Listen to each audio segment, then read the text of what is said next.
25 a 7 vozes. Capítulo 2. O Paulo Jorge? O do 7J? Tenho mesmo a certeza de que foi ele que a mandou falar comigo. Ele está sempre a dizer que eu não presto, que eu sou a Betinha da Quinta da Marinha. Não sei o que lhe deu hoje, palavra de honra. Passou-se. Só pode ser. Mas se ele julga que eu vou dizer bem dele, está muito enganado, daqui não leva nada. Então o que é que quer? Falar sobre o 25 de Abril? Mas eu nem era nascida. No 25 de Abril tinha a minha mãe 7 anos. Não sei assim muitas coisas. Sei algumas. Sei aquilo que os meus pais às vezes contam. Aquilo que o meu avô está sempre a repetir. Os meus pais às vezes ainda contam coisas diferentes. Agora o meu avô, coitado, repete sempre a mesma história. Acho que é da velhice. Não se pode fazer nada. E se eu digo que já sei, fica muito ofendido. Então lá o deixo falar e contar mais uma vez, e mais outra que teve muitos amigos presos em Peniche, e que ainda hoje não consegue passar lá pelo forte, como toda a gente. Conhece a fortaleza de Peniche? Eu até gosto muito de lá ir, vê-se mar, passeia-se lá por dentro. Há ateliês de escultura e uma escola de música. É muito giro.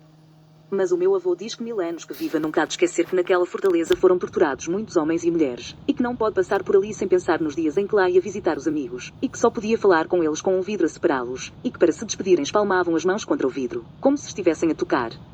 O meu avô fica sempre com lágrimas nos olhos quando conta isto, mesmo que conte isto todos os dias. E eu fico a olhar para ele sem dizer nada.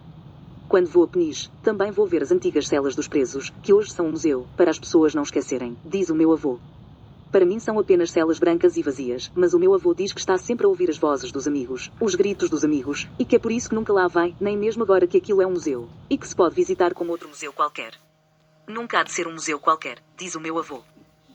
E ficou muito aborrecido comigo no dia em que eu lá fui pela primeira vez com a minha mãe e o meu pai. Cheguei a casa e comecei a rir e a dizer que Alice podia fazer um grande filme. E que já estava a ver o Paulo Pires no papel de Álvaro Cunhal a descer pela muralha abaixo. Naquela fuga espetacular que estava lá toda explicada por desenhos numa das salas do museu. O mar cá embaixo e eles a descerem pelos lençóis amarrados uns aos outros. Tudo muito às escuras. E o medo de serem descobertos pelos guardas, e depois conseguirem chegar à terra. E depois a fuga em terra. Então isto não dava um grande filme? Mas o meu avô disse que com estas coisas não se brincava, ficou ofendido e eu nunca mais voltei a tocar nesses assuntos. E pronto, é isto que eu sei. É isto que me contam. Ainda quer mais? Mas o que é que o Paulo Jorge lhe disse a meu respeito? Que eu era alguma enciclopédia, não. Ele é que fazia bem melhor se lesse um bocadinho mais e não fosse tão idiota e tão ignorante. Se em vez de andar lá com aquela malta toda muita chunga, todos com muitas coleiras ao pescoço e até parecem cães de guarda, piercings na língua que até custa perceber o que eles dizem, que eles também não dizem lá grande coisa, isso é verdade.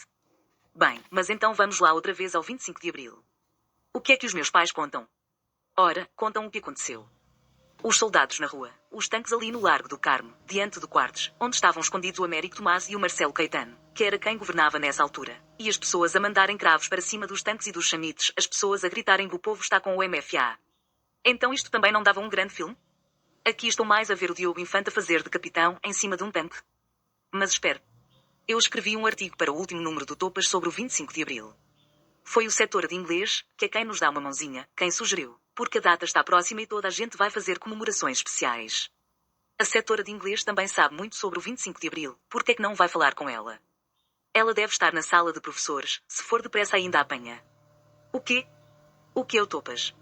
Pensei que o Paulo Jorge, que lhe contou tanta coisa, também lhe tivesse contado que o Topas é o jornal cá da escola. Deixe-me só encontrá-lo, deve de estar dentro da mochila. Se quiser, eu leio o meu artigo e fica aí tudo no seu gravador. Não lhe posso dar o jornal porque não tenho mais nenhum, e prometi à minha mãe levá-lo hoje para ela ver. Mas o artigo é muito curto, lê-se num instante. Cá está. Então é assim. No dia 25 de abril de 1974 houve uma revolução em Portugal.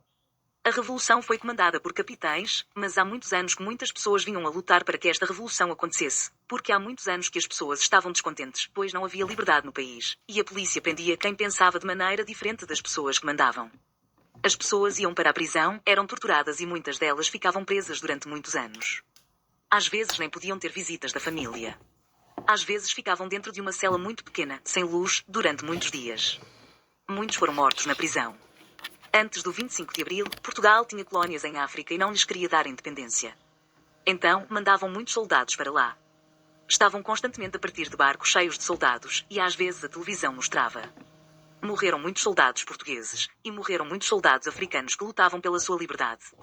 Se não tivesse havido 25 de Abril em 1974, se calhar a guerra de África ia continuar por muitos anos, e muitos mais soldados tinham morrido.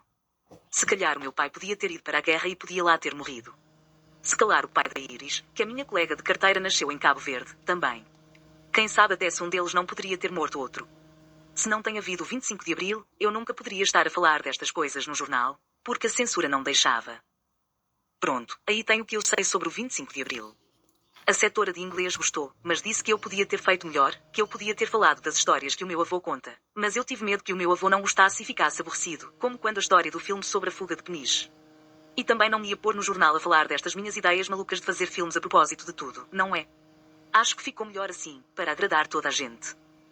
E agora tenho de me ir embora. Mas falo com a setora de inglês. Eu é que não posso ir consigo, a minha mãe deve estar lá em fora à minha espera. O quê? Passear no centro comercial? Com o Paulo Jorge? Nem morta. Depois das fitas que ele faz com os gandulos dele quando passa por mim? Só se eu não tivesse vergonha na cara.